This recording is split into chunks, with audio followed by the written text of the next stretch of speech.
Bismillahirrahmanirrahim. Assalamualaikum warahmatullahi wabarakatuh. Alhamdulillah wassalatu wassalamu ala Rasulillah wa ala alihi wa sahbihi wa mawalah wa la hawla wa la quwata illa billahi wa ba'd. Baik, kita lanjutkan kajian kita, masih membahas tafsir dari surah Al-Baqarah, dan kita masih di permulaan surah Al-Baqarah.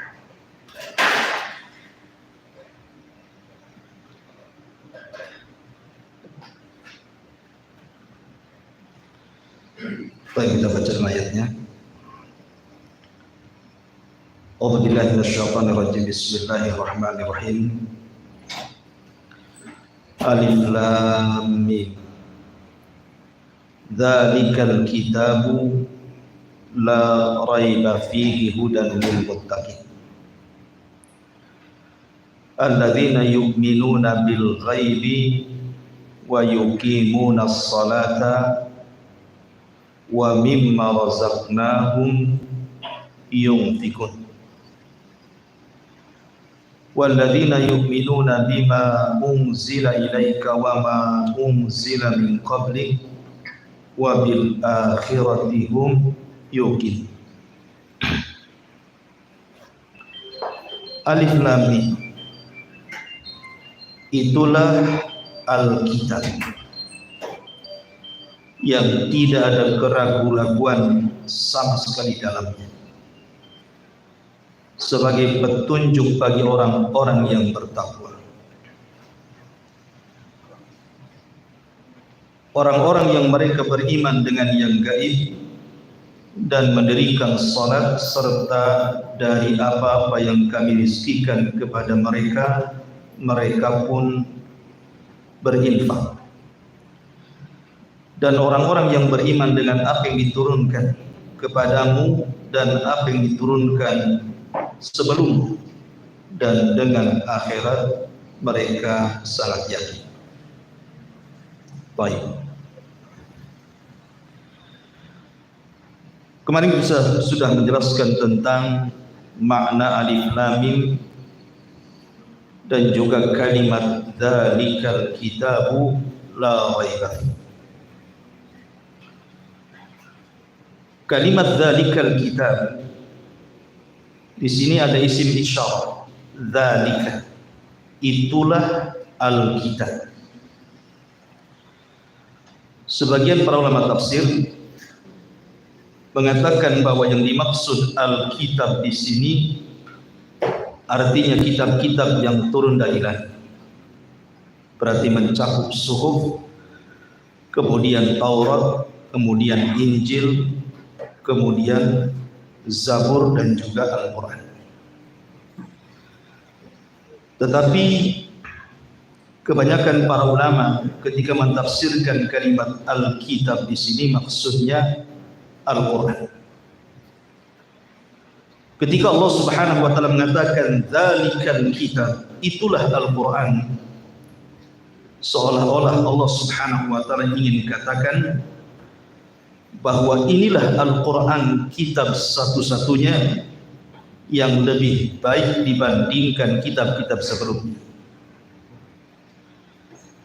Dan ini ditegaskan dengan kalimat setelahnya, la raiba fi, karena di dalam Al-Quran itu tidak ada keraguan di dalamnya. Artinya Al-Quran itu tidak menerima keraguan-raguan. Berbeda dengan kitab-kitab sebelum Al-Quran, Taurat, Zabur, dan Injil itu masih menerima keraguan-raguan. Kenapa? Karena tidak ada jaminan dari Allah Subhanahu wa taala tentang keotentikan. Beda dengan Al-Quran karena Allah Subhanahu wa ta'ala yang menjaganya. Makanya Allah Subhanahu wa ta'ala berfirman, inna nahnu nazzalna dzikra wa inna lahu lahafidz. Sesungguhnya kami yang menurunkan az-dzikra, Al-Quran, kami pula yang menjaganya. Jadi yang ada jaminan satu-satunya kitab yang Allah Subhanahu wa ta'ala turunkan itu hanyalah Al-Quran. Al-Quran itu betul-betul dijaga keautentikannya oleh Allah Azza wa Jalla. Makanya ketika Allah Subhanahu wa ta'ala menceritakan tentang kitab-kitab di luar daripada Al-Quran seperti Taurat dan Injil, maka Allah Subhanahu wa ta'ala berfirman, yuharrifunal kalima am mawadhi. Kitab-kitab tersebut sudah ditahrif, sudah dipermainkan, dimasuk-masukkan kalam manusia ke dalam kitab-kitab tersebut.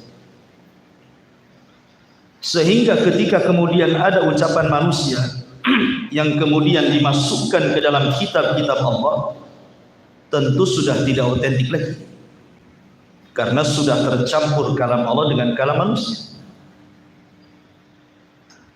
Dari sini menunjukkan bahwa tidak ada kitab langit yang Allah turunkan yang paling dijaga oleh Allah Subhanahu wa ta'ala melebihi Al-Quran. Sebab kalau satu huruf saja bergeser dari tempatnya, itu langsung diketahui. Makanya kenapa Allah Subhanahu wa ta'ala menjaga Al-Quran ini mampu dihafal oleh siapapun. Anak kecil bisa menghafal, remaja bisa menghafal, orang dewasa bisa menghafal, orang tua juga bisa menghafal. Dan di dunia ini ribuan orang-orang yang menghafal Quran. Sehingga kalau seandainya di timur ada kesalahan, di barat pasti membenarkan. Di selatan ada kesalahan, pasti di utara ada yang membenarkan. Karena Quran itu bukan hanya terjaga secara tulisan, tetapi juga terjaga secara hafalan. Coba kitab-kitab yang lain, ada yang menghafal Taurat? Tidak ada. Sehingga karena tidak ada yang mampu menghafal Taurat, Taurat tidak bisa terjaga. Sehingga kalau ada orang yang kemudian melakukan penyimpangan, orang tidak tahu. Makanya dahulu Nabi Uzair dianggap anak Tuhan itu gara-gara hafal Taurat. Satu saja dianggap Tuhan. Apalagi Injil. Injil ini banyak versi, yang disepakati itu cuma 4 Injil kan? Sementara macam-macam Injil itu sampai 40 lebih. Sehingga terkadang satu Injil dengan yang lainnya itu berselisih. Maka dari sini kita katakan bahwa Al-Quran satu-satunya kitab yang terjaga keautentikannya. Makanya Allah memberikan kalimat dengan gunakan isim isyarah, dzalikal kitab, itulah Alkitab, seolah-olah itulah satu-satunya kitab yang lebih mulia, lebih terjaga dibandingkan kitab-kitab yang lainnya. Kenapa? La raiba fi, karena tidak ada keraguan-raguan di dalamnya. Apa maknanya? Maksudnya tidak ada keraguan di dalamnya. Makna kalimat tidak ada keraguan-raguan di dalamnya artinya begini, bahwa Al-Quran ini penuh dengan macam-macam isi. Isi Al-Quran itu kan macam-macam, Tuhan. Terkadang bicara tentang masalah Allah Subhanahu wa ta'ala, wujud Allah. Maka ketika Al-Quran bicara tentang wujud Allah, maka kita tidak ragu bahwa Allah itu ada. Walaupun seandainya kita tidak bisa melihat, tapi kita yakin bahwa ketika Al-Quran menghabarkan tentang sifat-sifat dan nama-namanya, menunjukkan bahwa keberadaan Allah itu yakin ada. Karena Quran menceritakan, dan Quran itu mengajarkan keyakinan. Tidak ada keraguan. Jangan ragu kita tetapkan wujud Allah. Atau ketika Allah Subhanahu wa ta'ala bicara tentang akhirat, ada padang mahsyar, ada hisab, ada timbangan, ada pembagian suhuf, ada titian siratal mustaqim, ada surga, ada neraka. Ini kan harus diyakini, tidak boleh ada keraguan. Makanya Allah mengatakan semua isi kitab itu la raiba, semua isi Al-Quran itu tidak ada keraguan. Kita harus yakin. Ketika Allah Subhanahu wa taala bicara tentang akhirat, kita harus yakin adanya akhirat. Ketika Al-Quran bercerita tentang alam kubur, kita harus yakin adanya alam kubur. Ketika Al-Quran bercerita tentang alam akhir, tentang adanya padang mahsyar, hisab, mizan, suhuf, sampai kepada surga dan neraka, maka kita harus yakin. Kenapa? La raiba fi, karena tidak ada keraguan isi Quran. Kita harus yakin. Atau umpamanya ketika Allah Subhanahu wa taala menceritakan tentang penciptaan langit dan bumi, Allah kan menghabarkan kepada kita bahwa Allah menciptakan langit dan bumi itu dalam 6 hari. Kita harus yakin. Diketahui hikmah dan tidaknya kenapa harus 6 hari. Bukankah Allah bisa menciptakan dalam sekejap pun payah? Tetap kita harus yakin. Karena Quran itu tidak boleh ada keraguan. Atau contohnya ketika Allah Subhanahu wa taala menceritakan tentang sifat-sifat orang-orang yang beriman dan apa yang dijanjikan kepada mereka, sifat-sifat orang munafik dan apa yang dijanjikan kepada mereka, sifat-sifat orang kafir dan apa yang dijanjikan kepada mereka, maka kita harus yakin bahwa orang yang beriman akan masuk surga, orang munafik, orang kafir masuk neraka. Yakin kita, jangan ragu-ragu gitu. Kenapa? Karena Al-Quran yang menjelaskannya, dan Allah mengatakan la raiba. Lihat kalimat ini diletakkan di permulaan surah Al-Baqarah, karena ini surat pertama yang diletakkan. Kita akan melewati setelah Al-Baqarah itu Ali Imran, An-Nisa, sampai ke Qul A'udzu Birabbin Nas. Maka kita akan banyak melewati hal yang terkadang masuk di akal atau tidak, sehingga di permulaan Al-Quran Allah sudah tegaskan bahwa isi Quran itu la raiba fi, tidak ada keraguan. Sehingga kita harus yakin semua isi Quran itu benar. Apa yang dihabarkan Allah Subhanahu wa taala semua kita benarkan. Apa yang diperintahkan Allah dalam bentuk hukum, kita yakin semua ada keadilan. Hukum Allah itu semua adil. Tidak ada kezaliman sama sekali. Dan kita harus yakin sekali lagi karena Allah mengatakan la raiba, tidak ada keraguan di dalamnya. Ma'asyiral muslimin yang dimuliakan Allah Azza wa Jalla, saya akan contohkan kenapa kita harus yakin tentang Al-Quran. Di zaman Nabi, ketika Allah Subhanahu wa taala turunkan ayat ghulibatir rum fi adnal ardi min ba'di ghalabihim sayaghlibun. Rum dikalahkan oleh Persia. Tetapi nanti setelah itu beberapa tahun maka Romawi akan mengalahkan Persia. Ketika terdengar oleh Abu Bakar Siddiq radhiyallahu anhu, dan ketika itu kan kejadiannya sebelum Rasul hijrah. Jadi mereka para sahabat masih tinggal di Mekah. Terdengarlah oleh para sahabat dan orang-orang musyrik bahwa terjadi perang besar antara Persia melawan Romawi. Kalah pula Romawi. Sementara secara agama Persia dekat dengan orang-orang musyrik, sementara Romawi dekat dengan orang Islam. Kenapa? Karena Persia penyembah api, sementara orang-orang musyrik penyembah berhala, sama-sama agamanya musyrik. Sementara Romawi itu Nasrani, diturunkan kepada mereka kitab, sama dengan kita juga diturunkan kepada kita kitab Al-Quran. Allah turunkan kepada mereka Injil, Allah turunkan kepada kita Al-Quran, sama-sama diberi kitab. Artinya Romawi lebih dekat ke Islam, sementara Persia lebih dekat ke musyrik. Terdengarlah Romawi kalah oleh Persia. Sehingga orang-orang musyrik Arab itu senang sekali. Kemudian datang kepada para sahabat Rasul mengejek dan mengatakan, katanya kalian agama kalian paling benar, diturunkan kepada kalian kita. Lah kenapa Romawi bisa dikalahkan Persia, maka sebentar lagi kami juga bisa mengalahkan kalian. Itu bahasanya orang-orang musyrik ngejek.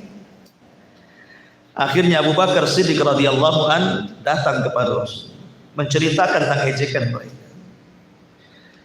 Maka ketika itu turun ayat ini, ghulibatir rum fi adnal ardi min ba'di ghalabihim sayaghlibun.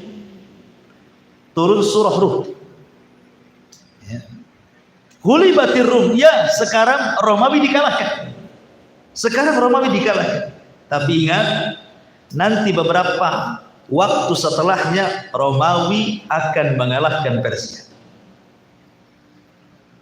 Ketika turun ayat ini, Abu Bakar sangat yakin. Karena yang menghabarkan Allah, bukan Rasul yang bicara.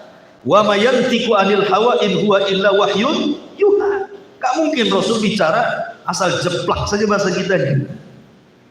Datang Abu Bakar kepada pembesar Quraisy. Ada yang mengatakan datang kepada Abu Jahal, ada yang mengatakan datang kepada Umayyah ibn Khalaf. Pokoknya salah satu dari pembesar Quraisy. Kemudian mengatakan, ya, memang sekarang Romawi kalah dengan Persia. Tetapi saya siap taruhan bersama kalian. Sebentar lagi Romawi pasti menyerang Persia dan Persia kalah. Ketika itu belum ada larangan taruhan judi. Belum ada judi, larangan judi belum ada. Ya. Akhirnya kemudian bertaruhlah Abu Bakar dengan salah seorang pembesar musyrik. Baik, sekian taruhannya, jangkanya berapa tahun? Ada yang mengatakan 3 tahun. Oke. Kalau seandainya 3 tahun Romawi belum mengalahkan Persia, Abu Bakar, maka engkau akan menyerahkan sejumlah unta sekian dan sekian. Tapi kalau betul apa yang kau katakan, maka kami akan memberikan unta-unta yang kau minta. Terjadilah taruhan antara Abu Bakar dan pembesar musyrik. Sudah lewat 3 tahun, rupanya belum juga ada kekalahan. Sudah lewat 3 tahun nih. Datanglah Abu Bakar Siddiq kepada Rasul dan mengatakan, ya Rasulullah, kenapa Romawi belum mengalahkan Persia?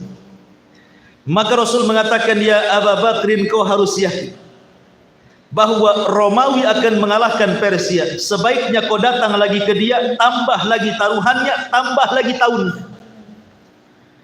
Akhirnya Abu Bakar datang lagi, kemudian mengajak taruhan diperbanyak jumlah untanya, tapi diperbanyak jumlah tahun. Ketika kemudian terjadi hijrah, sementara taruhannya belum tahu siapa yang menang, siapa yang kalah. Ini pembesar Quraisy ketika mengetahui Abu Bakar mau hijrah ke Madinah kan itu, nanti gimana dengan taruhannya? Orangnya dah lari. Maka sebagai jaminannya Abu Bakar kemudian meletakkan salah satu putranya Abdurrahman ibn Abi Bakar. Kalau aku ada di Madinah, kau tinggal tuntut sama anak. Ketika kemudian sampai di kota Madinah, terjadi perang Badar. Rupanya yang taruhan dengan Abu Bakar itu mati pula di perang Badar. Dan setelah perang Badar terjadi peperangan Romawi dan Persia. Romawi menang, Persia kalah. Kata Abu Bakar, ya Rasulullah, kita sudah bertaruh. Orang yang bertaruh dah mati. Cemana dengan unta-untanya? Menang Abu Bakar. Karena setelah itu kan dilarang, tidak boleh taruhan. Maka kata Abu Bakar, ambil, tuntut ke anaknya. Maka Abu Bakar ngambillah di anak-anaknya, karena bapaknya sudah taruhan. Ya kan? Tapi syahidnya di sini betul-betul Romawi mengalahkan Persia. Itulah yang dikatakan la raiba fi. Tidak ada keraguan, pasti terjadi apa yang dihabarkan Quran itu. Itu maksudnya. Ma'asyiral muslimin yang dimuliakan Allah Azza wa Jalla, dzalikal kitabu la raiba fihi hudan lil muttaqin. Bahwa Al-Qur'an itu adalah petunjuk bagi orang-orang yang bertakwa. Baik. Sekarang bagaimana dengan firman Allah Subhanahu wa taala? Syahru Ramadhan alladzi unzila fihi al-Qur'an hudan lin-nasi wa bayyinatin minal huda wal furqan. Quran ini diturunkan di bulan Ramadan sebagai petunjuk kepada manusia. Di sini Allah mengatakan sebagai petunjuk kepada orang yang bertakwa. Ini gimana? Dalam Al-Baqarah seolah-olah dikhususkan bahwa Al-Quran itu hanya petunjuk bagi orang yang bertakwa. Tapi dalam ayat yang lain di Al-Baqarah juga bahwa Al-Quran itu bukan hanya petunjuk bagi orang yang bertakwa saja, tapi bagi seluruh manusia. Maka kita katakan, kata para ulama, bahwa kalimat hudan lil muttaqin, iya memang pada dasarnya Al-Quran itu petunjuk kepada semua manusia, tetapi yang mengambil manfaat dari Quran itu hanya orang yang bertakwa saja. Memang Quran itu petunjuk bagi manusia, tetapi yang mengambil manfaat dari Quran itu tidak semua manusia kan. Ada yang menerima Quran, ada yang menolak, ada yang beriman dengan Quran, ada yang kufur, ada yang menentang Al-Quran, ada yang taat dengan Quran. Jadi secara umum Al-Quran itu petunjuk bagi manusia, tapi yang mengambil manfaat dari Quran itu hanya orang yang bertakwa. Tidak semua mengambil manfaat dari Quran. Makanya Allah khususkan hudan lil muttaqin. Quran ini khusus hidayah bagi orang-orang yang bertakwa, karena mereka lah yang bisa mengambil manfaat daripada Al-Quran. Lalu siapa sih orang-orang yang bertakwa di sini?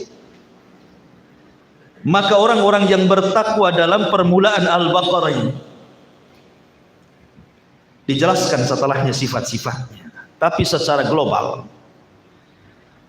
Orang-orang yang bertakwa di dalam ayat yang kita bahas di sini adalah orang-orang yang mereka menanamkan keimanan dalam hati, kemudian diungkapkan lewat lisannya, kemudian diaplikasikan lewat perbuatan.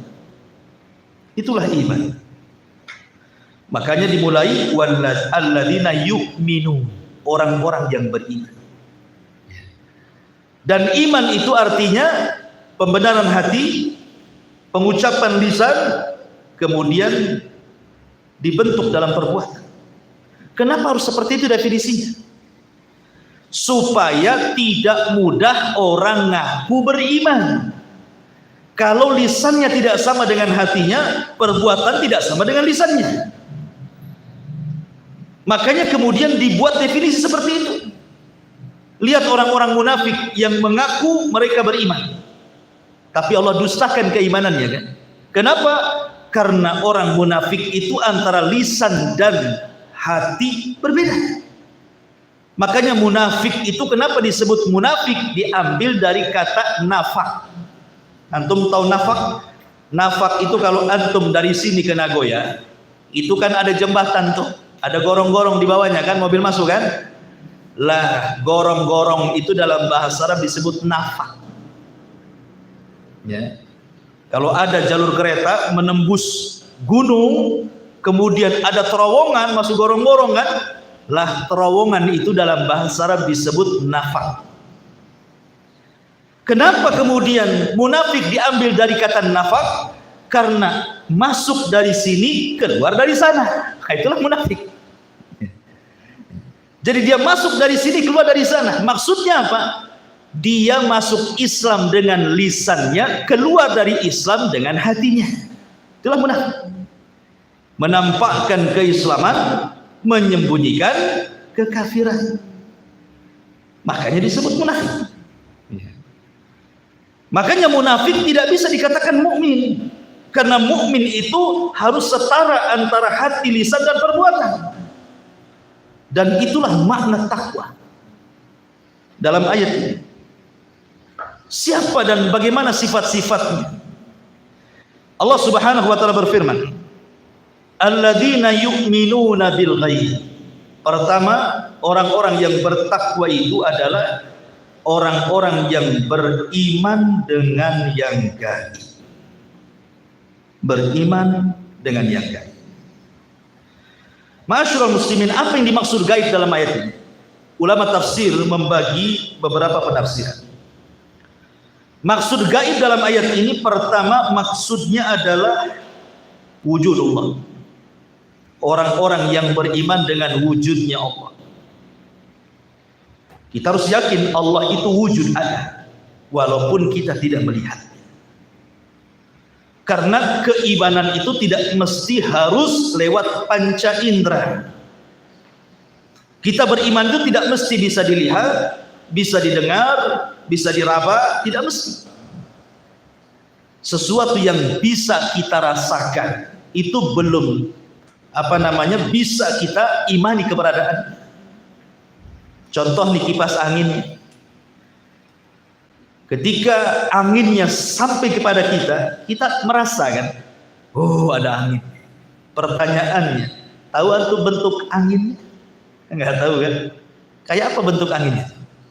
Kita bisa rasakan anginnya itu, menerpa kan?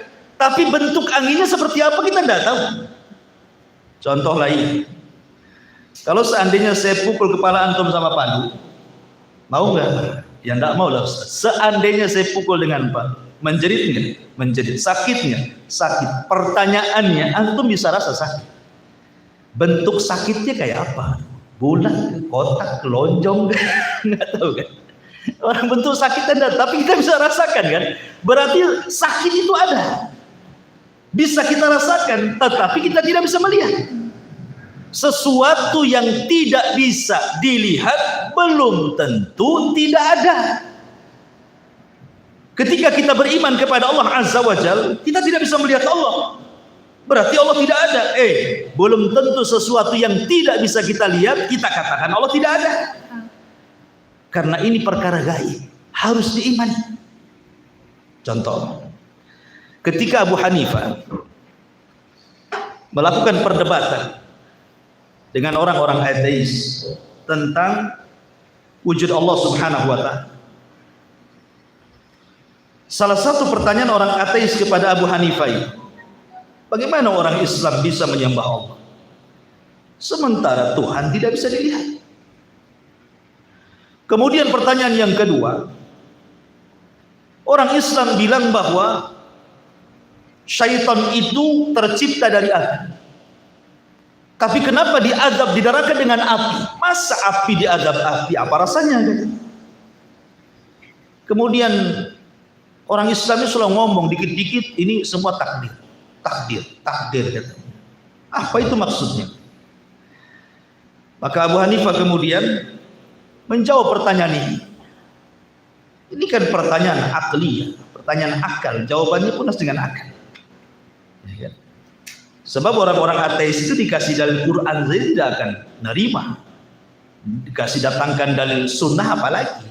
Mereka yang mau mengingkari adanya Tuhan. Tidak mungkin mengimani kepada firman Tuhan. Tuhan yang diingkari dia. Makanya hanya bisa dibantah dengan akal.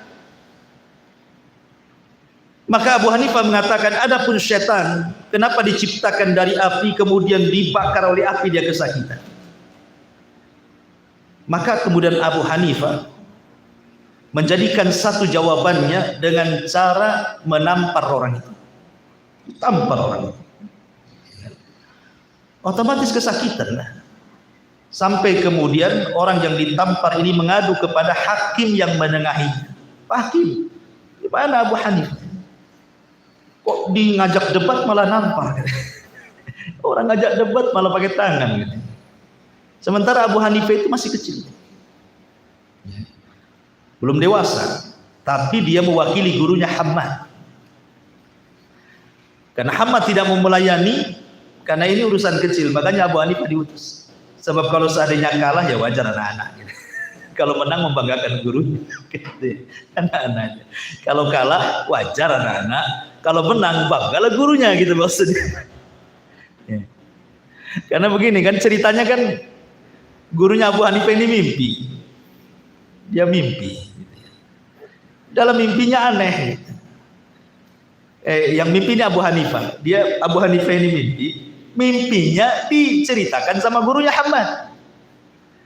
Kata Abu Hanifah, wahai guruku, semalam saya mimpi. Kata Hamad, mimpi apa kamu? Begini, saya melihat pohon, besar pohon, rindang. Tahu-tahu ada babi di bawah. Duduk pula babi itu di bawah pohon. Tiba-tiba kemudian ranting pohon itu jatuh, kena kepala babi itu. Babi inilah. Kira-kira apa takwilnya? Gurunya tidak mau jawab. Sampai berkali-kali baru Abu Hanifah menjawab sendiri. Ketika gurunya tidak bisa menjawab Hamad takwil mimpinya, ketika Hamad kemudian didatangi orang yang ngajak debat di hadapan halayak orang ramai, kata Hamad, aku tidak bisa datang. Karena ini bicara tentang zat Allah, takut memfitnah manusia.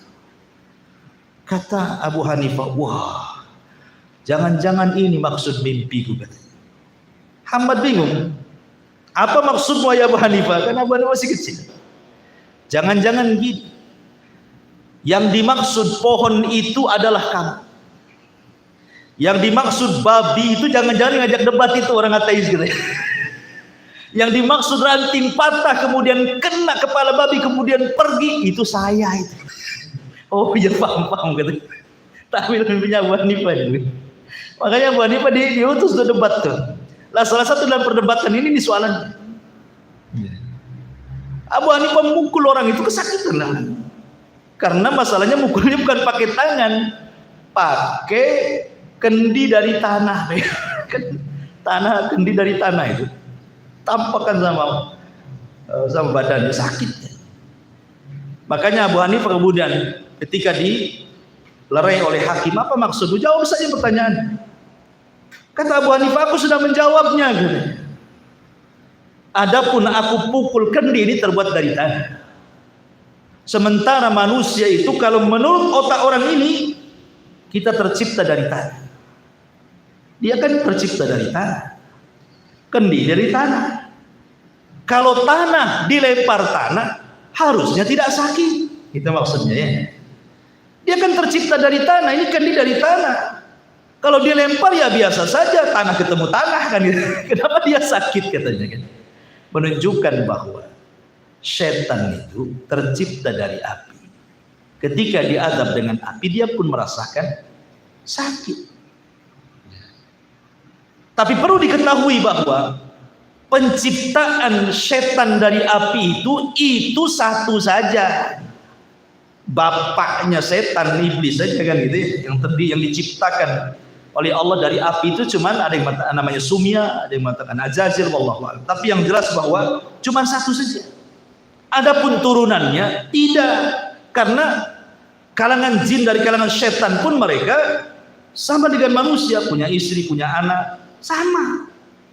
Ada RT, RW, lurah, ada partainya juga, kampanye juga, kan gitu ya. Sama kehidupan mereka dengan kita itu kurang lebih. Dekat-dekat pemilihan presiden ya kampanye juga orang. Jadi sama, nggak kurang lebih aja kehidupan mereka dengan kita ya. Tidak ada bedanya. Artinya bahwa penciptaan mereka sudah tidak dari api lagi, karena sudah mengalami pernikahan. Sama dengan manusia yang diciptakan dari tanah itu cuma satu Adam saja. Adapun anak turunannya bukan dari tanah lagi. Buktinya kalau antum teriris badan antum tidak keluar tanah, yang keluar darah kan begitu.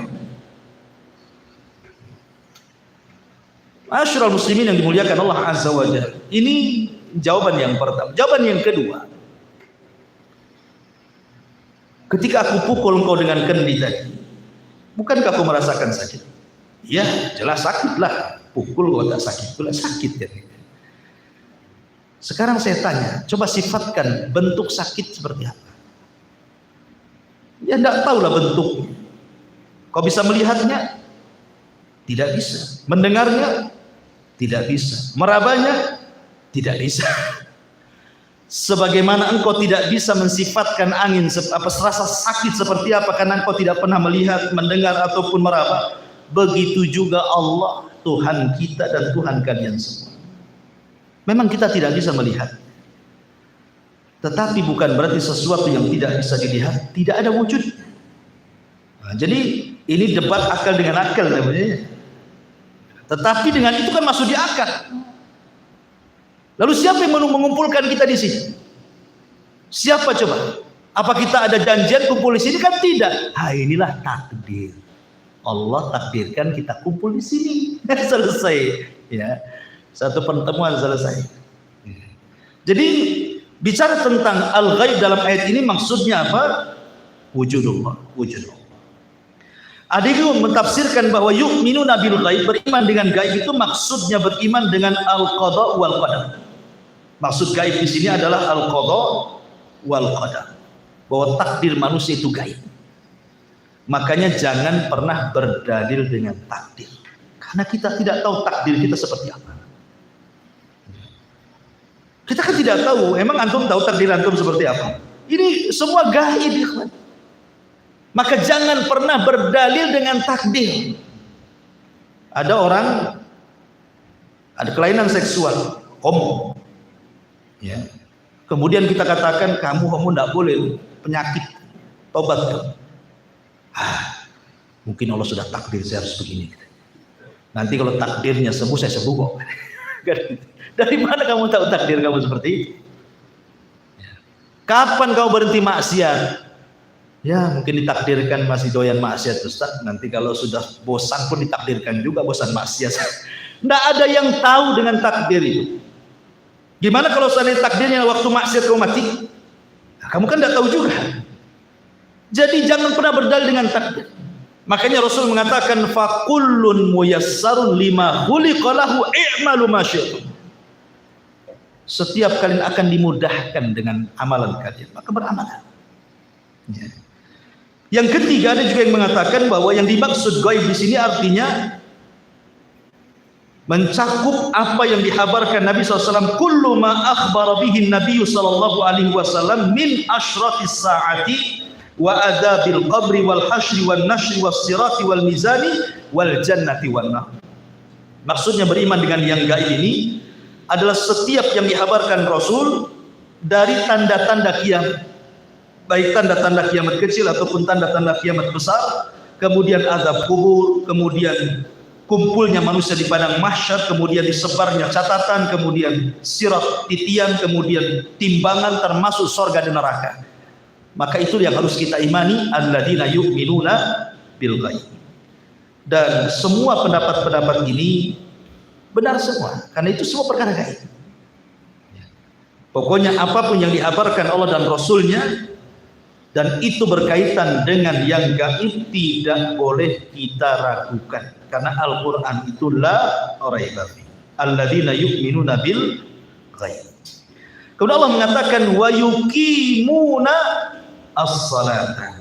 Setelah kita beriman dengan yang gaib, maka kita dituntut untuk mengerjakan sholat. Ikhwan, ini penting sekali masalah sholat ini. Ma'asyiral muslimin yang dimuliakan Allah Azza wa Jalla. Pembahasan masalah sholat ini pembahasan yang sangat mulia, karena kita bicara tentang amalan yang pertama kali dihisab oleh Allah Subhanahu wa taala dalam hukukul ibad. Dalam hukukullah, hak-hak yang berkenan dengan Allah. Karena amalan yang pertama dihisab itu dua. Pertama berkaitan dengan hak Allah, yang kedua berkaitan dengan hak manusia. Adapun berkaitan dengan hak Allah adalah salat, adapun berkaitan dengan hak manusia adalah urusan darah, bunuh-membunuh. Ini yang awal-awal dihisab oleh Allah Subhanahu wa taala. Di sini Allah Subhanahu wa taala mengatakan bahwa ciri orang-orang yang bertakwa adalah orang yang meninggalkan salat. Ada seorang syekh, orang yang mengerjakan salat. Ada seorang syekh bercerita, ada seorang ibu menelpon salah seorang masyayikh menceritakan tentang anak. Anaknya ini sudah dewasa, tetapi belum Allah takdirkan dapat pasangan. dalam pekerjaannya selalu ada masalah. Kemudian juga pergaulannya selalu ada masalah. Pokoknya masalah itu seolah-olah tidak berhenti dan mustamir terus saja. Seolah-olah selesai masalah ini datang masalah yang lain. Masalah yang lain selesai, masalah lain datang lagi. Dan begitu seterusnya. Saya kasihan dengan anak saya. Wahai Syekh, apakah anak saya ini terkena sihir? Apakah anak saya ini terkena penyakit ain, penyakit mata? Atau anak saya terkena hasad manusia? Tolong berikan fatwa kepada agar aku bisa membimbing anak. Syekh mengatakan, yang pertama ditanya oleh Syekh, wahai apakah putramu sholat? Yang pertama yang ditanya Syekh ini adalah, apakah putramu sholat? Kata ibu ini, demi Allah wahai Syekh, ma sallah pada. Sejak kecil memang aku tidak pernah mendidik dia sholat. Sampai sekarang dia tidak pernah sholat, padahal muslim. Maka Syekh mengatakan, jangan-jangan penyebab kesulitan putramu itu karena putramu tidak sholat. Kemudian Syekh mengatakan, sholat ini hablun bainal abdi wa rabb. Dia adalah tali yang menghubungkan seorang hamba dengan Allah. Makanya sholat disebut sholat diambil dari silah. Silah itu tali penyambung. Sholat disebut sholat itu karena sholat itu bicara tentang hubungan hamba dengan Allah. Makanya disebut sholat. Ketika tali penghubung hamba dengan Allah putus, berarti hamba ini terlepas dari Allah Subhanahu wa ta'ala. Ketika terlepas hubungan antara dia dengan Allah karena terputus talinya, berarti terputuslah penjagaan Allah dengan hamba tersebut. Boleh jadi anakmu seperti ini karena suka meninggalkan sholat. Karena orang yang tidak sholat, dari permulaan dia bangun saja, dia sudah melakukan dosa besar yang Allah dimaksiati di situ. Dia bangun pagi, dia meninggalkan sholat fajar. Berarti bangun dari tidur saja, dia sudah melakukan dosa besar. Dosa paling besar setelah syirik. Melebihi dosa-dosa yang lainnya. Bayangkan bangun tidur dia sudah melakukan dosa sebesar-besarnya dosa setelah kesyirikan. Bagaimana akan diberkahi hidupnya? Karena orang yang meninggalkan sholat secara sengaja itu ikhwan, dosanya lebih besar dibandingkan berzina. Dosanya lebih besar dibandingkan membunuh. Dosanya lebih besar dibandingkan minum khamr. Dosanya lebih besar dari dosa-dosa. Sebutkan dosa apa? Jangan syirik saja. Karena ada kaidah para ulama, meninggalkan yang wajib lebih besar dosanya dibandingkan mengerjakan yang haram. Sholat kan wajib, ditinggalkan lebih besar dosanya dibandingkan Anda melakukan yang haram, judi, zina, khamar dan yang lain. Bayangkan, awal mulai bangun saja sudah maksiat. Tengah hari maksiat, sore hari maksiat, malam hari maksiat lagi. 5 kali sehari anakmu melakukan dosa besar yang Allah dimaksiati di situ. Bagaimana anakmu akan berkah hidup? Baik, jawabannya kan mantap. Masyaallah muslimin yang dimuliakan Allah Azza wa Jalla. Saya akan sebutkan 10 dosa. Semua bahaya. Dan ini bagi anda-anda yang dengar di YouTube juga ibrah, bisa disebar dan antum bisa sebarkan ke yang lain. Bagaimana dosa orang yang meninggalkan sholat itu? Ya man tarikas sholat isma. Dengarkan orang yang meninggalkan sholat. Pertama, orang yang meninggalkan sholat dan terus menerus seperti itu, hakikatnya dia setiap hari mendapatkan ejekan dari syaitan. Dia diejek oleh syaitan. Bagaimana bentuk ejekan? Dalam sebuah hadis yang dikeluarkan Imam Muslim dan juga Bukhari dan lainnya dari hadis Abdullah ibn Mas'ud radhiyallahu anhu, qala, dia mengatakan, dzukira indan nabi sallallahu alaihi wasallam rajulun faqila ma zalana iman hatta asbah. Kata Abdullah bin Mas'ud radhiyallahu an, dia berkata, diceritakan di sisi Nabi sallallahu alaihi wasallam seorang laki-laki yang dia terus tidur, tidak bangun salat fajar sampai terbit matahari. Tidak ada keinginan bangun. Apa kata Nabi sallallahu alaihi wasallam? Kata Nabi sallallahu alaihi wasallam, "Dzaka rajulun bala syaitanu fi udhun." Itulah orang yang telinganya dikencingi syaitan setiap malam. Setiap malam setan mengencingi telinganya. Ada penafsiran ulama hadis, apa yang dimaksud setan mengencingi telinganya? Penjelasan yang pertama, maksudnya setan mengejek dia, menghina dia dengan cara mengencingi. Coba bayangkan ya, kawan. Kalau antum saya ludahi wajah, kan telinga bagian wajah, ada kepala, anda ludahi telinga antum, buah gitu, marah nggak? Terhina nggak? Terhina. Oke, saya buat bukan ludah, saya kencingi. Saya kencingi lagi itu telinga antum. Kira-kira perasaan antum gimana?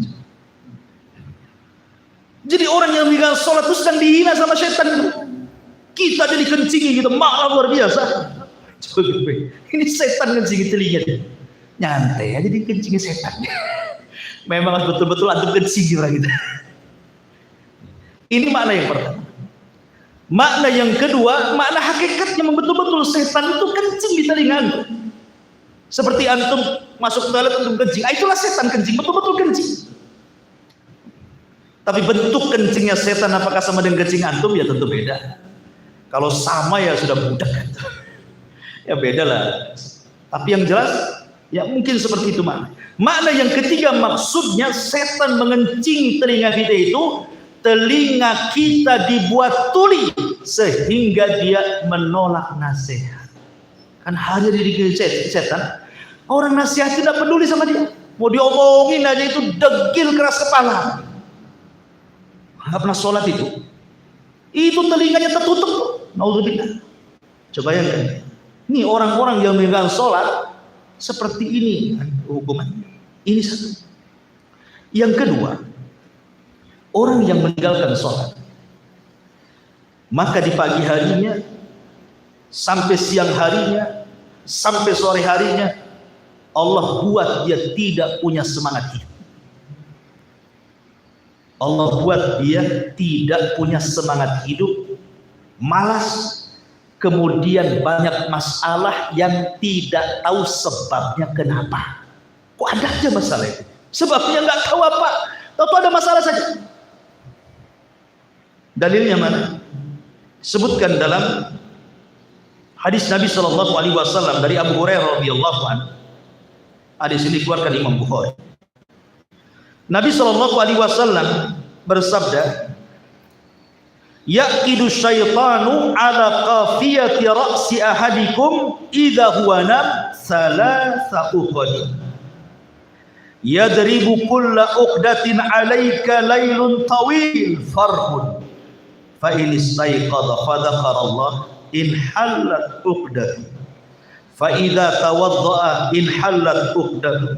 Fa idza shalla in hallat uqdatun fa asbaha nasyitan tayyiban nafsi wa illa asbaha khabithan nafsi kaslan." Lihat. Kata Nabi SAW, setiap malam setan itu datang kepada setiap manusia yang tidur, kemudian mengikat di tengkuknya 3 ikatan. Ingat paradigma barat. Ketika bicara tentang otak di kepala, maka mereka akan mengatakan otak itu hanya 2, kiri dan kanan. Otak kiri, otak kanan, kata mereka. Tapi dalam bahasa Quran, otak itu ada 2 juga, tapi otak depan disebut ubun-ubun, otak belakang disebut tengkuk. Itulah bahasa Quran. Ubun-ubun itu di tangan Allah, nasiyatin biyad. Ubun-ubun manusia itu di genggaman Allah. Setan tidak bisa mengganggu otak depan karena di tangan Allah. Sehingga setan itu hanya bisa mengganggu otak belakang. Diikatlah otak kita itu 3 ikatan.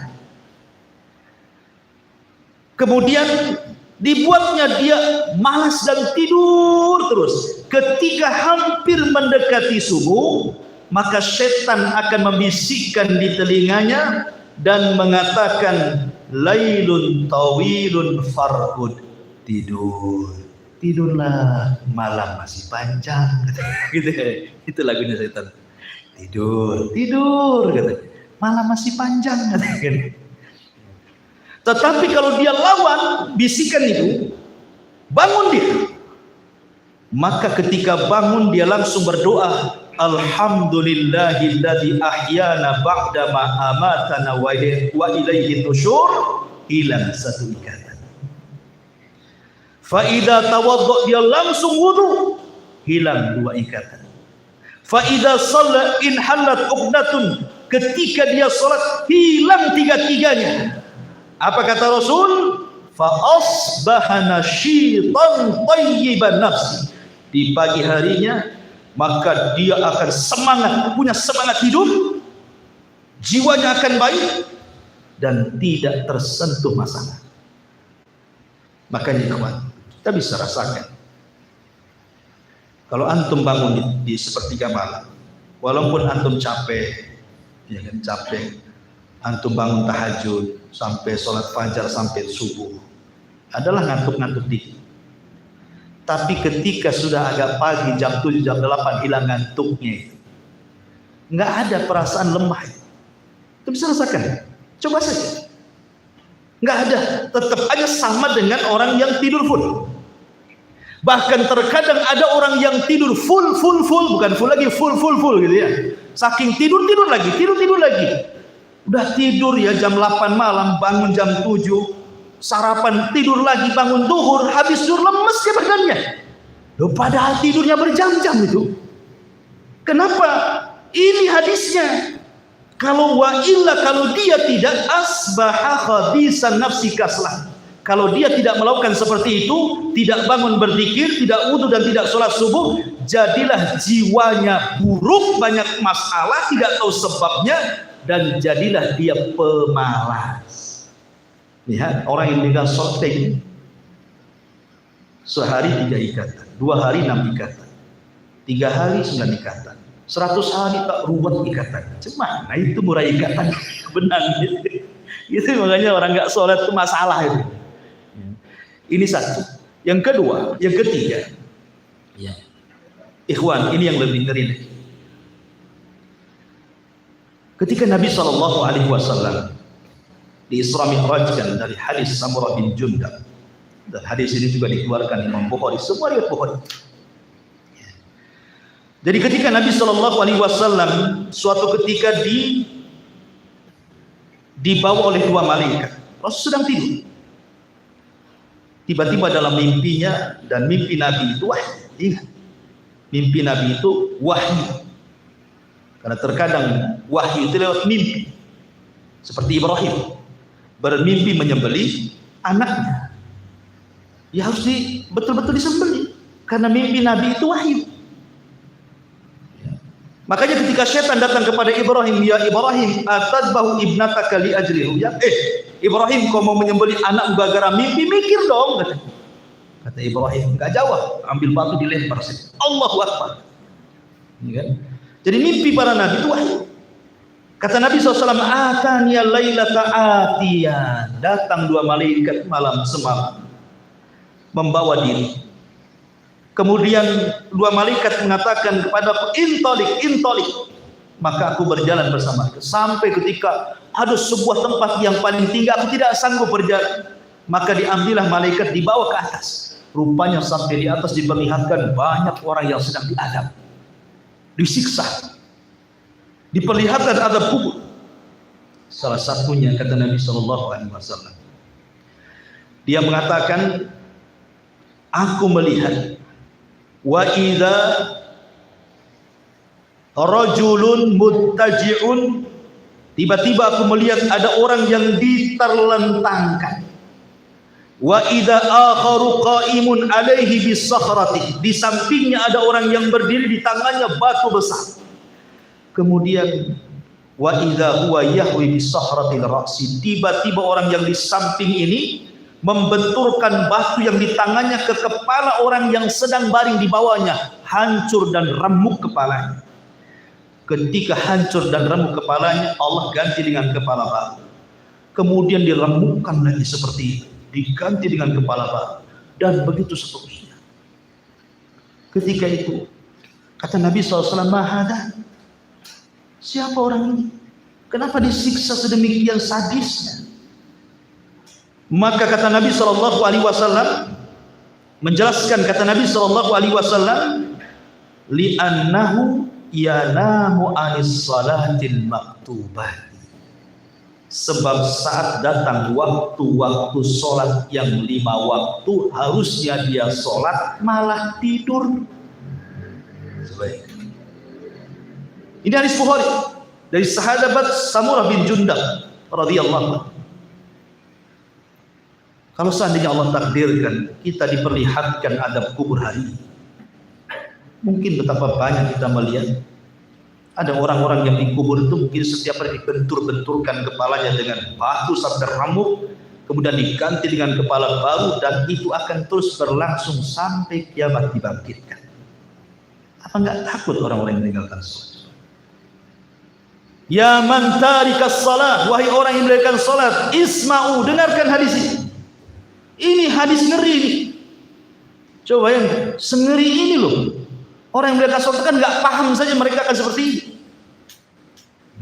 Ini yang ketiga. Yang keempat, Allah Subhanahu wa taala berfirman dalam surah Maryam ayat 59 sampai 60. Allah mengatakan, fa khalafa min ba'dihim khalfun adha'us salata wattaba'us syahwata fasawfa yalqauna ghayya. Maka akan datang sekelompok orang di akhir zaman yang mulai meremehkan sholat dan banyak mengikuti syahwat, maka mereka akan dilempar yalqauna ghayya, ke tempat yang disebut dengan ghayya. Apa ghayya? Ulama tafsir mengatakan ghayya adalah wadin fi jahannam khabisan khabisa ta'mih ba'ida qa'rih. Ghai itu artinya adalah satu lembah di dalam neraka jahanam yang sangat busuk sebusuk-busuknya dan sangat dalam sedalam-dalam. Jadi orang yang meninggalkan sholat disediakan satu tempat dalam neraka jahanam dalam bentuk lembah yang menakutkan. Dan ayat ini surah Maryam 59 sampai 60 ini diperkuat dengan surah Al-Ma'un. Allah mengatakan, fawailun lil musallin alladzina hum an salatihim sahun alladzina hum yura'un. Wail, neraka wail bagi orang-orang yang salat yang mereka lalai dalam salatnya dan suka riya dalam salat. Apa itu wail? Kata para ulama, wail itu adalah wadin fi jahannam, sebuah lembah di neraka jahanam, yahwi fihil kafiru arba'ina kharifa qabla an yablugha qa'rahu. Kalau seandainya ada orang kafir jatuh dari titian siratal mustaqim, itu baru sampai dasar di lembah yang disebut dengan wail itu selama 40 musim atau 40 tahun baru sampai di dasar. Itulah wail. Sampai disediakan sama Allah bentuk wail, ghaib, lembah yang menakutkan. Neraka jahanam, yang jahanam sendiri ketakutan dengan lembahnya. Setiap hari dia meminta perlindungan kepada dari lembahnya itu. Pada lembahnya ada di dalam jahanam, jahanamnya ketakutan. Luar biasa. Ini yang nomor 4. Yang nomor 5. Dan ini yang paling bahaya. Jangan sampai kita dihukum seperti ini. Salah satu nikmat terbesar pada hari kiamat, ikhwan, adalah ru'yatullah, memandang Allah Subhanahu wa ta'ala. Tidak ada nikmat yang lebih besar di akhirat, melebihi daripada sorga itu sendiri. Padahal kalau cerita sorga itu malah ainun ra'at wala udhunun samiat wala khatara ala qalbi bashar, kan? Sorga itu kenikmatannya tidak bisa dilihat, didengar, dirasakan, dipikirkan pun tidak bisa kita. Saking nikmatnya. Tapi ru'yatullah, melihat wajah Allah, jauh lebih nikmat dibandingkan sorga itu sendiri. Makanya ketika Allah Subhanahu wa ta'ala datang kepada penduduk sorga dan mengatakan, saluni masyita, hadza yaumun masjid. Minta-minta lagi, apa yang kurang? Lihat bagaimana karimnya Allah Subhanahu wa ta'ala. Apa yang kurang? Minta-minta, ini hari tambah nikmat kepada kalian. Maka ahlu sorga mengatakan, alam tubayyid wujuhana wa tudkhilana al-jannah wa tubaiduna 'anil nar. Bukankah kau sudah memutihkan wajah kami, kau masukkan kami ke surga, kau keluarkan kami dari neraka? Ini sudah cukup ya Allah. Sudah cukup.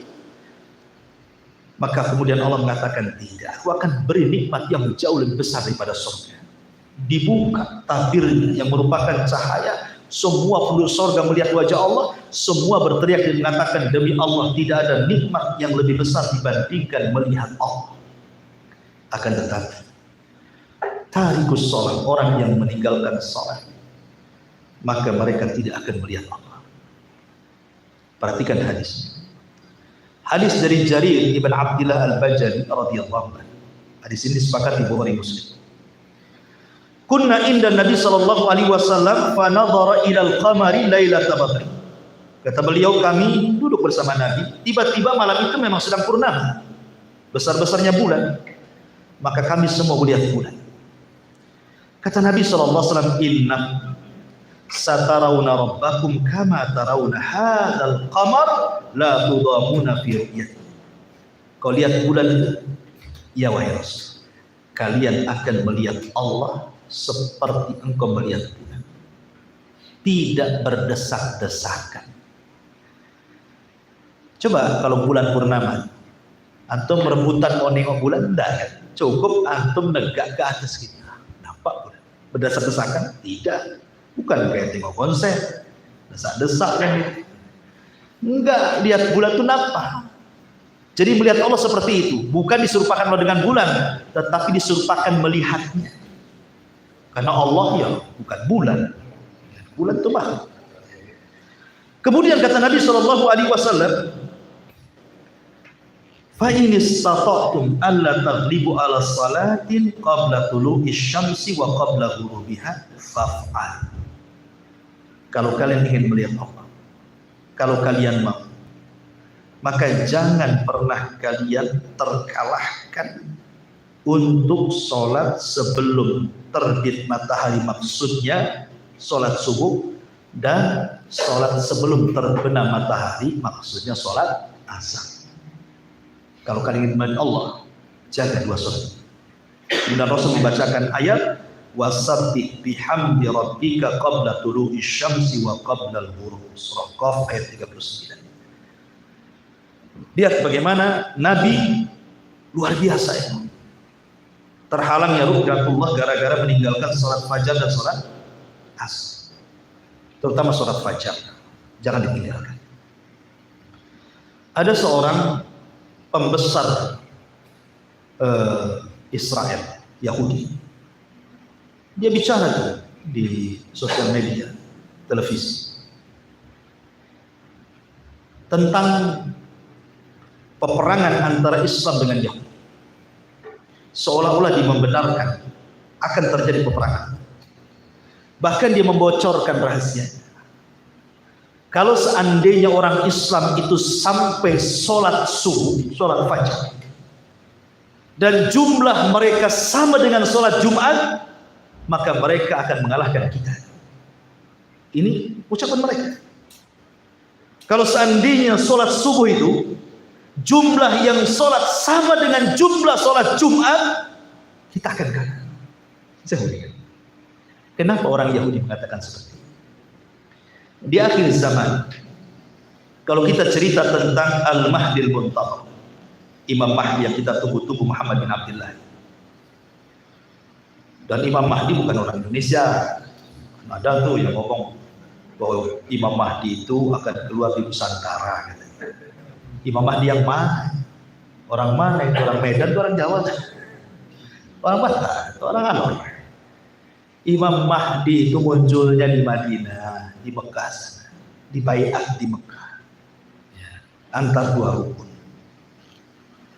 Jadi ketika cerita Imam Mahdi, Dajjal ini kan banyak pengikutnya. Permulaannya saja sudah 70.000 orang Yahudi Asfahan Iran. Belum lagi bangsa Mongol, Turk, belum lagi orang-orang Arab jahil, belum lagi kaum wanita. Macam mungkin 2/3 dunia akan ikut Dajjal nanti di akhir zaman. Dan Dajjal tidak dibunuh dan tidak bisa dibunuh kecuali Rasulullah Nabi. Maka Imam Mahdi dan pasukannya tidak bisa melawan Dajjal. Terpaksa mereka harus sembunyi di Bukit Tur. Mereka dikepung, bersembunyi di Bukit Tur. Saking lamanya mereka di Bukit Tur sampai kelaparan, sampai kepala kerbau lebih berharga dibandingkan tumpukan emas, karena yang mereka butuhkan bukan emas, makan. Saking lapar. Akhirnya pasukan Imam Mahdi mengatakan, kalau kita ini seperti ini terus kelaparan, mungkin kita akan mati kelaparan. Kita ini prajurit tentara. Lebih baik kita mati syahid dibandingkan mati kelaparan. Maka kemudian mereka datang pada Imam Mahdi, bagaimana kalau besok kita serang saja Dajjal? Apapun yang terjadi, apa kita mati syahid lebih mulia bagi kita? Maka Imam Mahdi pun kemudian setuju. Baik, kita berangkat setelah sholat fajar. Ya. Sholat fajar dulu. Berangkat setelah sholat fajar. Maka ketika betul-betul di pagi hari itu azan dikumandangkan, setelah selesai azan menunggu waktu qomat, langit gelap, segelap-gelapnya. Tiba-tiba ada cahaya dari langit. Rupanya Isa bin Maryam turun diapit 2 malaikat dan rambutnya seperti baru dibasahi, menetes, dan hawa mulutnya bisa membunuh orang Yahudi sejauh mata memandang. Akhirnya Isa pun turun. Kemana? Ke Bukit Tur. Ketika kaum muslimin siap-siap sholat fajar, sholat subuh. Kata Al-Mahdi kepada Isa bin Maryam, karena mereka sudah tahu sifat-sifatnya yang sudah disifatkan Nabi kan. Makanya kemudian Imam Mahdi mengatakan, taqaddam ya Allah, silahkan wahai ruh Allah, wahai Isa, maju. Tapi Isa mengatakan, likulli qaumin ini tidak. Setiap kaum itu ada imam saja. Maka Imam Mahdi yang mengimami Isa jadi imam, untuk membantah bahwa Isa bukan anak Tuhan, Isa bukan Tuhan, Isa bukan 3 di antara Tuhan. Asal Tuhan jadi makmum, sudah gimana ceritanya? Ya. Jadi imam saja tidak mungkin Tuhan itu. Tuhan itu diibadah, bukan dia beribadah. Dan untuk membantah orang Yahudi yang mengatakan qatalna Masih ibn Maryam, kami sudah membunuh Isa, dia masih hidup, turun dia. Ya kan? Akhirnya sholat subuh. Selepas sholat subuh berangkat mereka. Dajjal dibunuh Isa bin Maryam, dan orang Yahudi dikalahkan dengan jumlah yang sedikit, sehingga mereka kocar-kacir, tunggang langgang, sembunyi di batu-batu, ngomong, hei muslim, di sini ada orang Yahudi, bunuh dia. Sembunyi di balik pohon-pohon pula ngomong, wahai muslim, ini ada orang Yahudi balik saya, bunuh dia. Semua makhluk bicara kecuali satu pohon bisu, tidak mau ngomong, lindungi Yahudi. Pohon itu disebut Gharqad. Gharqad itu bukan pohon cemara. Ada yang mengatakan pohon cemara, sampai saya dengar dulu ada yang fatwakan serampangan untuk menebas pohon cemara se-Indonesia. Itu pohon Gharqad gitu. Ini gimana cerita? Bukan pohon Gharqad itu. Di sini bocor pula ke Israel, makanya orang Israel banyak-banyak nanam pohon Gharqad hari ini. Suatu ketika orang Palestina menyerang dengan layangan api. Layangannya sampai pula di hutan Israel, tebakkan pula itu pohon Gharqadnya, ditanam lagi. Ya. Masyaallah muslimin yang dimuliakan Allah Subhanahu wa taala. Lihat syahidnya di sini, kemenangan itu marbut, terikat dengan salat. Kalau Anda ingin menang, salat. Mana dalilnya? Dalilnya orang azan. Hayya 'alal falah.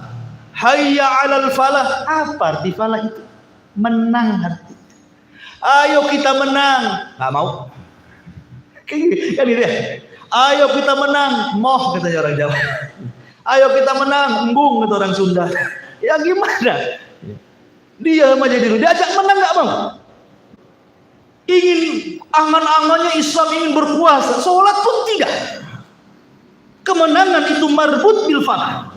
Kemenangan itu marbut bis salat, terikat dengan salat. Makanya panggilannya hayya 'alal falah. Jadi kalau kita ingin menang sholat, itu maksudnya. Karena di antara panggilannya itu adalah falah, hayya 'alal falah, ayo kita menang. Ternyata sampai di masjid yang sholat orang tua semua. Gimana bisa menang? Udah aja nggak ada yang ke masjid. Ma'asyiral muslimin yang dimuliakan Allah Azza wa Jalla. Baik. Kemudian yang keenam, disediakan neraka khusus. Bayangkan, disediakan neraka khusus orang yang tidak sholat. Apa nerakanya? Saqar. Allah mengatakan, "Ma salakakum fi saqar?" Kenapa kalian bisa masuk neraka saqar, kata Allah? Apa jawaban penghuninya? Lam nakum minal musallin. Karena kami tidak sholat. Sampai dikhususkan neraka loh bagi orang yang meninggalkan sholat. Kemudian yang ketujuh, hidupnya gak akan tenang, saya katakan tadi. Ada saja masalah, tak tahu sebabnya, susah mengurainya, tidak tahu ujung pangkalnya, tidak ada penyelesaiannya. Masih ada saja masalah, ngeluh. Lihat Allah mengatakan, innal insana khuliqa halu'a. Sesungguhnya manusia diciptakan suka mengeluh. Idza massahu syarru jazu'a. Apabila ditimpa kesusahan makin mengeluh. Wa idza massahul khairu manu'a. Apabila didapatkan kebaikan harta pelit kikir, na'udzubillah. Setelah itu Allah katakan illal musallu, kecuali orang salat, alladzina hum ala salatihim da'imun, yang dalam salatnya tidak pernah meninggalkan, nggak akan ngeluh hidup. Ya. Kalau orang tidak salat dia seperti ini, ngeluh saja. Kalau ditimpa musibah makin ngeluh. Yang dimarahi Allah pula dimarahi. Kenapa aku terus ya Allah? Kenapa gak si anu saja, si aku saja? Apa nggak ada lagi objeknya? Allah dimarahi. Kalau dikasih harta banyak, bukannya syukur, pelit, medit gitu.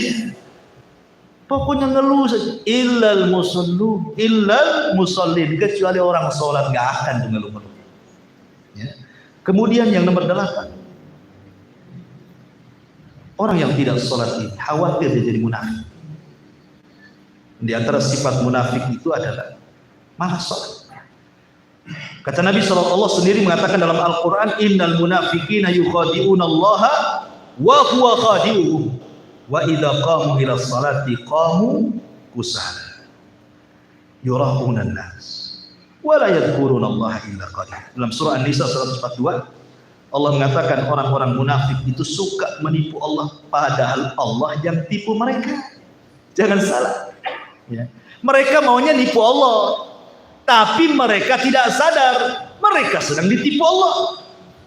Orang munafik, mereka itu kata Allah Subhanahu wa taala, fa idza qamu ila sholati qamu kusala. Seandainya pun salat malas-malas.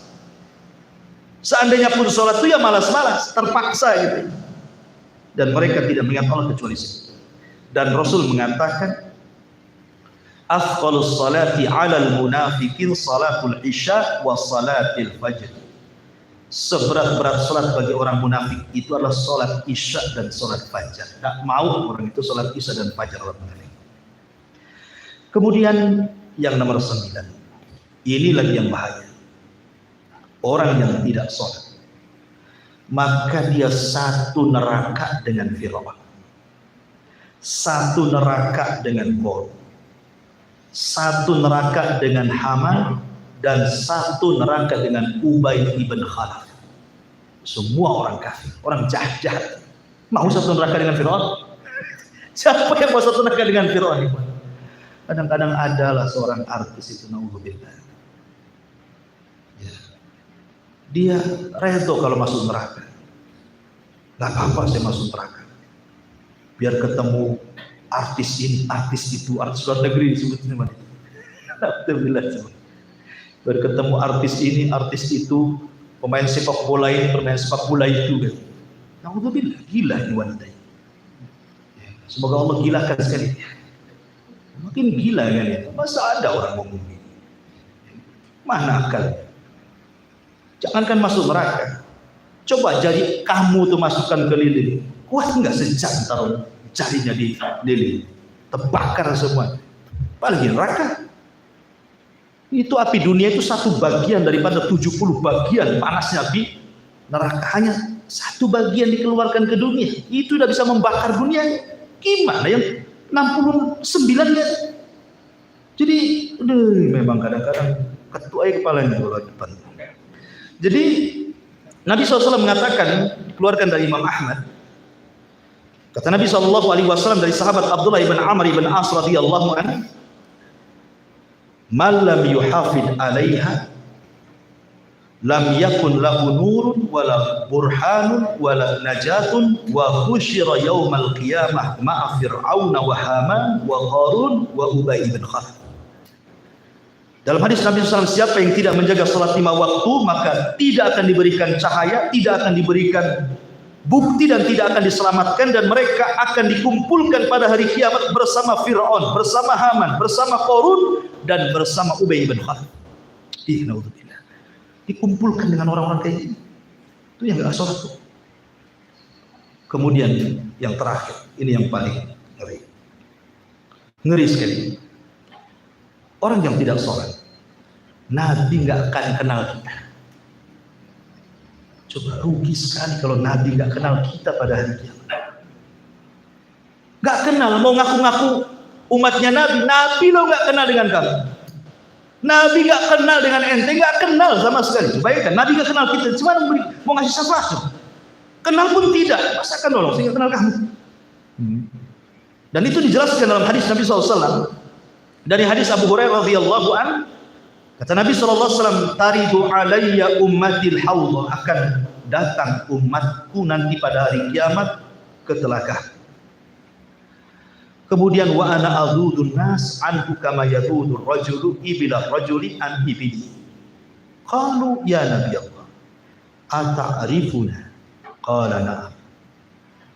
Kemudian dikatakan, dan kalian akan digiring seperti seseorang menggiring unta untuk diarahkan ke telaga Rasul. Kemudian Rasul mengatakan, Rasul, apakah kau akan kenal kami sebagai umat? Kata para sahabat. Kata Nabi SAW, ya. Kemudian Rasul mengatakan, kalian punya tanda yang merupakan tanda bahwa engkau adalah umat. Apa tandanya? Kata Nabi SAW, tandanya adalah ghurran muhajjalin min azaril wudu. Tandanya adalah cahaya-cahaya yang ada di tangan, di dahi, dan semua anggota wudu. Jadi anggota wudu itu, mulai dari tangan, kemudian wajah, kepala, sampai ke kaki, itu akan bercahaya. Dari cahaya wudu itulah Rasul kenal kita. Dan orang yang tidak sholat pasti tidak wudu, karena tidak mungkin sholat tanpa wudu. Jadi Nabi tidak akan kenal wudu tidak. Bukan hanya itu saja, malaikat yang akan menyelamatkan orang yang dapat syafaat di neraka tidak kenal. Cemana kalau nggak kenal mau dikeluarkan dari neraka? Malaikat nyari-nyari yang mana katanya kan? Nggak tahu. Kenapa nggak kenal? Karena nggak sholat. Mana hadisnya? Hadis dari Abu Hurairah radhiyallahu anhu sendiri, masih dalam Sahih Bukhari. Kemudian Nabi SAW mengatakan, hatta idza arada Allah rahmatan man arada min ahli nar. Ketika Allah Subhanahu wa taala menghendaki diselamatkan pun mereka karena rahmatnya, dan rahmat itu yang terakhir. Ingat, rahmat Allah itu terakhir, mengeluarkan orang dari neraka. Pertama syafaat Nabi, kemudian syafaatnya para syuhada, kemudian para malaikat memberikan syafaat, kemudian syafaatnya orang-orang soleh, kemudian syafaatnya anak-anak yang soleh, kemudian syafaatnya manusia satu persatu, sehingga ketika tidak ada lagi yang memberikan syafaat, orang ini masih ada di neraka. Bagaimana cara dia keluar? Maka dia keluar dengan rahmat Allah. Nggak ada lagi yang nolong dia. Nabi nggak ada, malaikat tak bisa, anak tak bisa, orang tua tak bisa, kawan-kawan tak bisa. Siapa lagi? Dia masih tersisa neraka itu. Maka mereka akan diselamatkan dengan rahmat Allah, kasih sayang Allah. Dengan cara apa? Mengutus malaikat untuk mengambil mereka. Bagaimana caranya malaikat mengambil mereka, dan bagaimana cara tahu harus orang itu yang diselamatkan? Maka Nabi SAW mengatakan, ya'rifunahu bi athari sujud wa harramallahu 'alan nar an ta'kula athara sujud. Mereka dikenali para malaikat dengan bekas sujudnya, karena Allah mengharamkan bekas sujud dimakan api neraka. Orang yang suka sujud itu akan diharamkan untuk dimakan api neraka. Malaikat mengeluarkan mereka karena tahu dari mana, bukan dari namanya, tapi dari jidat dia yang suka wudhu, yang suka sholat. Coba bayangkan, kalau antum pahami 10 perkara ini, apa nggak ngeri orang meninggalkan sholat? Makanya kenapa di permulaan Al-Baqarah, setelah kita beriman dengan yang gaib, yang ditekankan kedua adalah wa yuqimuna shalah. Baru satu kalimat lagi, nggak apa-apa, kemalaman nanti. Apa berhenti sampai di sini? Lanjut. Oke, satu ayat lagi, bukan satu ayat, ayat sedikit. Wa mimma razaqnahum yunfiqun. Wa mimma razaqna, dari apa-apa yang kami rizkikan. Maksud rizki itu artinya setiap yang bisa dimanfaatkan, itu namanya rizki. Baik benda, baik uang, baik pakaian, benda apa sajalah, selama bisa dimanfaatkan disebut rizki. Ya. Apapun yang bisa dimanfaatkan itu rizki. Lah, apapun yang bisa dimanfaatkan boleh kita sedekahkan. Ikhwan, kalau kita membahas sedekah, maka kurang lebih dengan masalah salat juga, ikhwan, banyak keutamaan yang akan diraih. Salah satunya adalah, kalau saya bertanya kepada Anda, mau diazab ataukah mau diberikan nikmat? Mau masuk surga atau mau masuk neraka? Pasti jawabannya ingin masuk surga, ya Ustaz. Ingin dapat nikmat, lah masa masuk neraka dan diazab? Kalau begitu, sedekah. Perhatikan sabda Nabi. Nanti di padang mahsyar, manusia itu akan berdiri. Ingat, posisi manusia di padang mahsyar bukan kayak posisi antum sedang dikumpulkan di lapangan. Kalau antum dikumpulkan di lapangan 17 Agustusan, umpamanya dikumpulkan oleh pemerintah di lapangan sini di Putri atau di mana, antum masih bisa lah beli es, bisa antum sambil duduk, bisa antum sambil baring, bisa lah sambil kipas-kipas. Tapi di sana yang jual esnya saja tidak jual es, nggak bawa gerobak di sana, karena orang itu dibangkitkan khufatan, uratan, ghurlan, buhman, kata Rasul, tanpa dikhitan, tanpa alas sandal, tanpa ada pakaian di badan, dan tanpa bawa barang sedikit pun. Ya telanjang gitu saja, nggak bawa pakaian aja, tidak. Apa yang mau dikasihkan orang?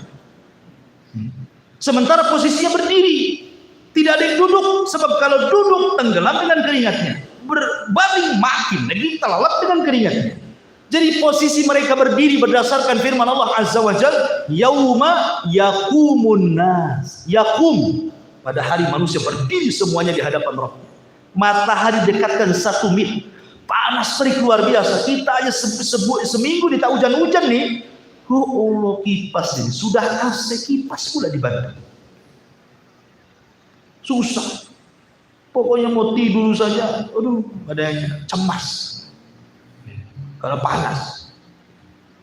Pertanyaannya, mau enggak pada hari ketika matahari diletakkan di atas kepala, tiba-tiba datang payung. Datang payung sehingga kita bisa menaungi kepala kita dari matahari. Ketika kalau terik-terik matahari ada payung. Di dunia saja pakai payung sudah senang. Dipayungi sehingga kepala kita tidak tersengat dengan 1 mil matahari di atas kepala. Mil itu ada 2 penafsiran. Kata rawi hadis mengatakan, saya tidak tahu maksud Nabi mil itu. Apakah kalimat milun itu alat untuk celak? Celak itu kan ada ambil-ngambilnya itu, tusuk-tusuknya itu. Itu namanya mil dalam bahasa. Coba kalau mil itu artinya tutup celak, paling panjang 1 jengkal. Berarti kalau mil maknanya alat celak, berarti kepala 1 jengkal di atas kepala. Kemudian kata rawi, apakah mil itu alat celak ataukah mil itu artinya jauhnya jarak? Ada 1 kilo, ada 1 mil. Oke lah kalau 1 mil itu artinya jarak, tetap masih dekat. Kalaulah matahari tidak Allah letakkan di porosnya, jauh sedikit dari bumi, bekulah bumi. Dekat sedikit dari bumi, terbakarlah bumi. Makanya Allah letakkan di situ. Coba nikmat Allah, meletakkan matahari itu nikmat Allah. Jangan sampai lebih jauh, jangan sampai lebih dekat. Pas di porosnya, jauh sedikit bekulah kita. Nggak usah masuk kulkas. Kalau dekat-dekat pula terbakar semuanya. Makanya pas itu nikmat, meletakkan saja lihat. Allah itu mengkira-kira luar biasa. Itu nikmat. 1 mil, tiba-tiba ada payung naungi kita dari matahari. Kata Nabi SAW, kalau anda ingin dapat payung sedekah, sab'atun yudhilluhumullahu fi dhillih yauma la dhilla illa dhilluh. 7 kelompok yang akan mendapatkan naungan di hari yang tidak ada naungan kecuali naungan Allah pada hari kiamat. Salah satunya dari 7 orang itu rajulun tasaddaqat biyaminih, seorang laki-laki yang bersedekah dengan tangan kanannya, tangan kiri tidak tahu. Artinya saking ikhlasnya sedekah sembunyi-sembunyi. Dan sedekah sembunyi-sembunyi itu luar biasa ya. Sampai-sampai Rasul mengatakan shadaqah fi sir tudfi'u ghadab. Kalau saya tanya sama antum, mau dimarahi Allah, dimurkai Allah, atau dimaafkan Allah? Tentu jawabannya pengen dimaafkan Allah, pengen mendapatkan ampunan dari Allah. Kalau Allah sudah murka, jangan lagi kita gunung pun dihancurkan. Kalau murka, jangan lagi kita laut pun ditumpahkan.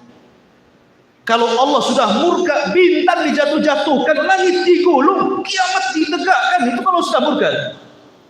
Pertanyaannya, antum mau dapat murka atau tidak? Kalau tidak ingin mendapatkan murka, sedekah. Kenapa? Karena Rasul mengatakan shadaqatu sir tudfi'u ghadab. Sedekah yang sembunyi-sembunyi itu menahan murkanya Allah. Jadi kalau Allah murka dengan kita, supaya jangan murka, sedekah. Bahkan yang lebih hebat lagi,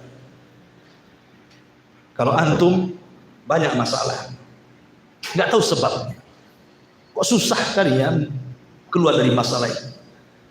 Buka bisnis bangkrut, buka jualan gulung tikar, baru kawin cerai, baru bangun rumah besoknya roboh kena angin batangnya. Pokoknya banyak masalah saja, pokoknya banyak kali masalah. Pertanyaannya, mau enggak antum diberikan kemudahan, dihilangkan masalahnya, hidupnya tenang, senang?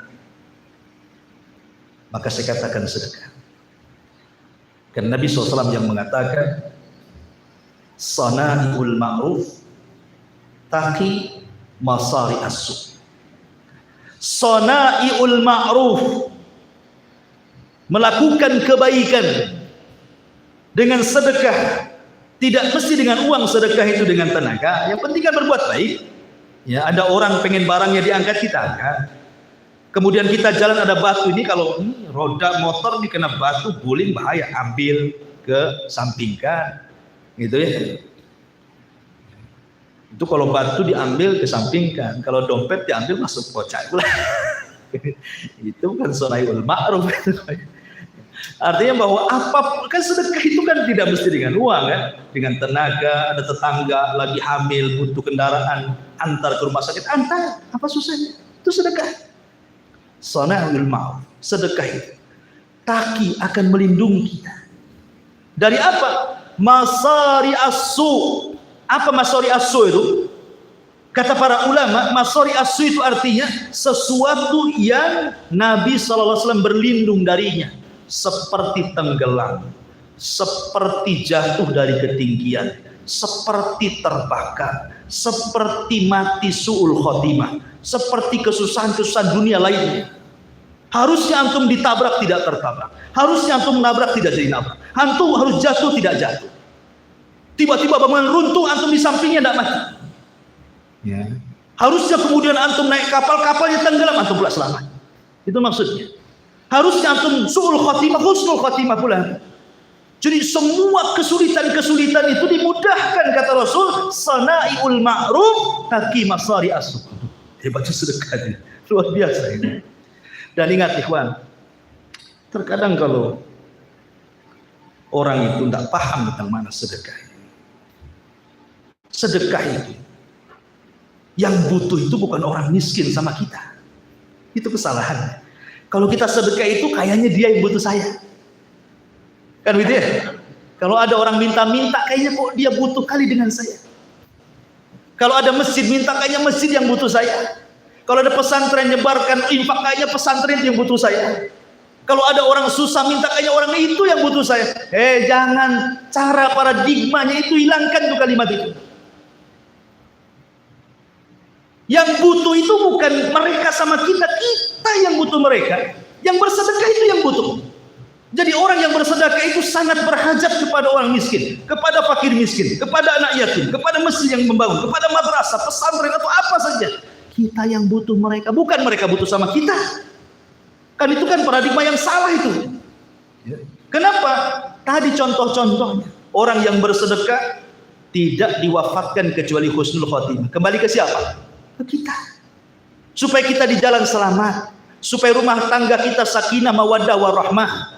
Supaya di kantor kita adem-adem ayam tidak masalah. Supaya di jalan kita tidak dimusuhi orang. Supaya dalam urusan itu dimudahkan. Itu kembali ke kita loh itu.